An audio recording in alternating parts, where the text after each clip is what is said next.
নমস্কার, সবাইকে শ্রাবণ মাসের অনেক অনেক শুভেচ্ছা।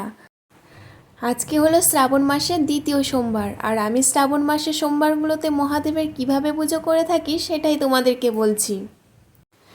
তো দেখো, প্রথমেই আমি পঞ্চামৃত দ্বারা মহাদেবের স্নানাভিষেক করিয়ে নেব। তার জন্য আমি সবার প্রথমে ঘি মধু ভালোভাবে শিবলিঙ্গের গায়ে মাখিয়ে নেব।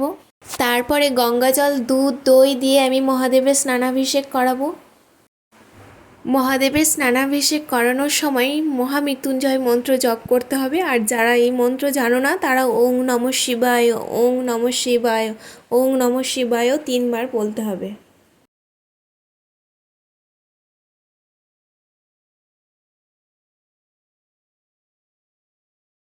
এখানে আমি পুজোর জন্য নিয়ে নিয়েছি আকন্দ ফুলের মালা, নিয়েছি নীলকণ্ঠ ফুলের মালা, নিয়েছি 5 রকম ফল, মিষ্টি, বেলপাতা।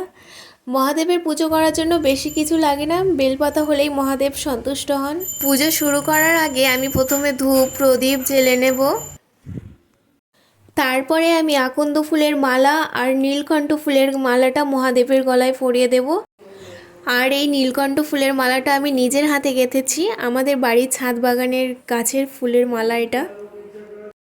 তারপরে বেলপাতাগুলো আমি সুন্দর করে শিবলিঙ্গের উপরে দিয়ে দেব। বেলপাতার ওই খসখসে দিকটা উপরের দিকে আর মসৃণ পিঠটা নিচের দিকে করে রাখবো আমি।